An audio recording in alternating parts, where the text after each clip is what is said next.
कल्पयति अर्थात इसकी यह योजना, इसी का हित और इसी की योजना सफल करने के लिए, इसके यही मनसा सिद्ध करने के लिए, इसी के लिए ही इसका यह मंतव्य है। अर्थात ये इसी के लिए ऐसा ही कार्य करती है, इसकी यह वस्तु, उसकी यह योजना, ऐसा ही है। कल्पयति ऐसा व्यक्ति प्राप्त होने में समर्थ करे, अर्थात अपनी ही मनसा को प्राप्त होने में समर्थ करता है। जो समर्थ किस लिए बना, वो आपके लिए नहीं, मतलब समर्थ किस लिए बना है, जो कुछ चाहता है उसके लिए समर्थ बना। जो योजना भी बनाई वो किस लिए बनाई, अपनी मनसा है, अपना हित साधने के लिए।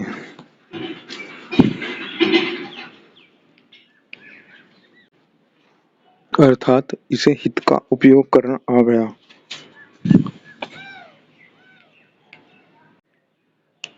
जैसे शुरुआती कहते एक तरह से चितावे, वेग रूप गुण और वसंत आदि ऋतुओं से अच्छे अच्छे गुणों को प्राप्त होने में। अर्थात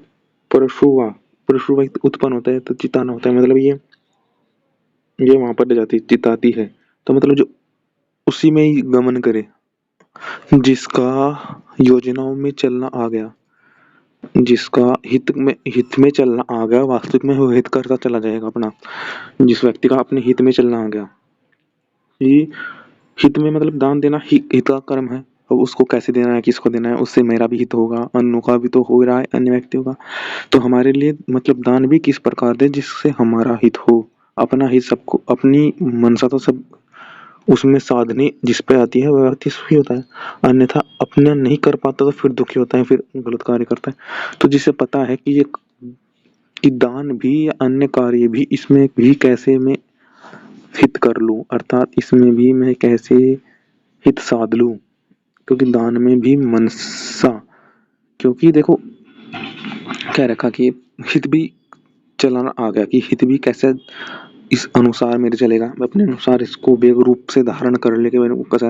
होगा, ये वसंत आदि ऋतुओं से अच्छे अच्छे गुणों को प्राप्त होने में समर्थ, सब वीर जिससे हो ऐसे अति बलवान मुझको प्रसिद्ध करे, ऐसे ही अनादि अधिष्ठा होकर समस्त दिशाओं को जीतूं। अर्थात अन्न भी ऐसे दूं जिससे कि मेरा भी घर अन्न आए, अन्न भी किस प्रकार दूं जिससे कि मेरे घर खाली ना हो। कितना अच्छी चीज है कि मैं दूं परंतु मेरा घर खाली ना हो, मैं दूं भी इस प्रकार दूं जिससे कि मेरे पे भी आए, मैं भी प्राप्त कर पाऊं, होने में मैं समर्थ हो पाऊं। अब प्रशुवाते देते हैं, शुरुआती अर्थात वहां पर पूरी बल से वही उसी प्राप्त करने के लिए जाते हैं, और उस चेतना के लिए जाते हैं कि चेतना जाग रही है कि इसमें ये दे रहा हूँ मैं, अच्छा दान इसको ऐसे दे सकते हैं जिससे कि मुझे अब ऐसे मिल जाए, जिससे कि मुझे ऐसे इस प्रकार प्राप्त होगा, इससे मुझे मिल जाएगा। तो एक अन्न का ऐसा ही भाव है कि अन्न देते हुए भी अपने दे रहे हैं, वो भी तो एक्सेप्ट कर रहे हैं, तो एक्सेप्ट का भाव आता है। देते हुए तो अन्न के प्रति एक सद्भावना आती है कि अन्न कितनी अच्छी चीज है कि हम उसको दे पाते हैं, दान दे रहे हैं। अन्न के प्रति एक चेतना रहती, चितावे परशुवती, परंतु अन्न की तरफ हमें ले जाता है। जब हम किसी को अपना चीज देते हैं, हम उसके प्रति और हमें ले जाते हैं, उसके प्रति भावना से हम उसके प्रति जाते हैं, उसके प्रति हम अटल हो जाते हैं। हम अन्न को दे रहे हैं, अन्न के प्रति हम मजबूत हो जाते हैं, अन्न के प्रति हम लेने के भाव को आते हैं कि कितना अच्छा है, कि कितना कि जब कोई देता है, कितना कि अन्न लेते हुए कि मिलता है, कितना अच्छा अनुभव होता है, कितना प्रसन्नचित्त होता है कि हमें मिल नहीं रहा था, अन्न अब मिल गया। अन्न लेते हुए कैसा प्रसन्नचित्त हुआ, वह प्रसन्नचित्त हम दूसरे को देख के अपने में भी समझ लेते हैं, क्योंकि हमने उसको देख लिया कि यह कैसे प्रसन्न हुआ है अन्न ग्रहण करते हुए।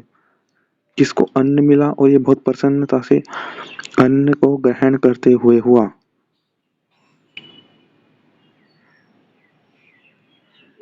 ये अन्न कितना अच्छी वस्तु है, सबसे उत्तम, जिससे कि इससे प्रसन्न हुआ व्यक्ति, भूखा व्यक्ति प्रसन्न हुआ, जिसको आवश्यकता है, आवश्यकता पाने पर, आवश्यकता होने पर, मिलने पर, जरूरत नहीं, आवश्यकता होने पर तो व्यक्ति प्रसन्न। अन्न के माध्यम से तो हम पता लगा कि अन्न की प्राप्तव्य कितना महत्व है, तो वो महत्व हमें पता चल गया। अब हम चाहते हैं कि देते हुए भी हम उसके अन्न को ग्रहण करने की अनुभूति, अवसर हमें भी मिले, उसी की अनुभूति हम भी भान करें, उसकी मौका हमें भी मिले, इसका अवसर, इसकी अनुभूति, इसकी एक तरह से कहते हैं ना कि इसका सौभाग्य हमें भी मिले,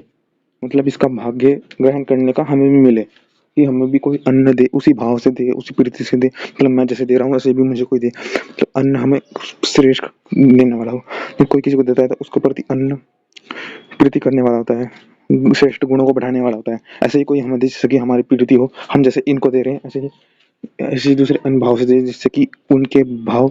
से हम जब कोई देगा तो हमें प्रीति, सद्भावना, सद सौभाग्य करने वाला अन्न हो, क्योंकि हम अच्छा करेंगे, अच्छे मार्ग पर अग्रसर होंगे, गंतव्य के पे अपने होंगे। तो इस पृथ्वी पर जो पदार्थ है उन सबों में अन्न ही अत्यंत प्रशंसा के योग्य है, क्योंकि अंततः वाहवाही करते हैं, कैसा भी व्यक्ति हो। अन्य भी वस्तु है जिससे कि जैसे भाव होते हैं, तो आप समझ गए क्या कहना चाह रहे हैं।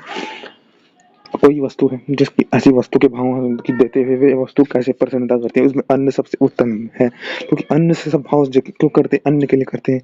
अब अन्न से व्यक्ति हर प्रकार से अच्छा हो सकता है, हर वस्तुओं से अच्छा हो सकता है, हर गुणों से अच्छा हो सकता है, उसी से एक रास्ता है लेकर निकलता है, जाता है, जिससे कि हम हर ओर से पूर्ण रूप से अपने पूर्ण आत्मा को जानकर अच्छे हों। अन्न ही अत्यंत प्रशंसा के योग्य है, क्योंकि अन्नवान पुरुष सब जगह विजय को प्राप्त होता है। जो देगा अन्न विजय स्वयं भी लेगा, ग्रहण करेगा उसी भाव को, जिससे कि अन्नवान पुरुष सब विजय को सब जगह उसकी वाहवाकारी जय जयकार हो, विजय होगा, विजय प्राप्त होता है जो अन्न देता है। किसी भी सन्यासी को अन्न दे दिया, वह सन्यासी और कुछ तो चाहता है, अपनी पेट पूजा, तो अन्न दे दिया, अन्य बातें। ये नहीं कि किसी को प्रति कुछ भाव न रखे, जो आपके प्रति कर रहा है, आप भला ही उसे कुछ ज्ञान न दे सकते, उसकी समस्या न समाधान कर सकते, अन्न जरूर दे। सन्यासी के पर मन में शंका होती है, उसमें उसमें उसे पीड़ा होती है, परंतु पीड़ा न, अन्न अवश्य है, मतलब अन्न देते ही हैं सन्यासी के लिए, विद्वानों के लिए, ब्राह्मणों के लिए, ब्राह्मण के लिए भी, क्योंकि विद्वान सन्यासी काम कर रहा है, जो उपदेश दे रहे हैं, तो अन्नवान पुरुष सब जगह विजय को प्राप्त होता है। ओम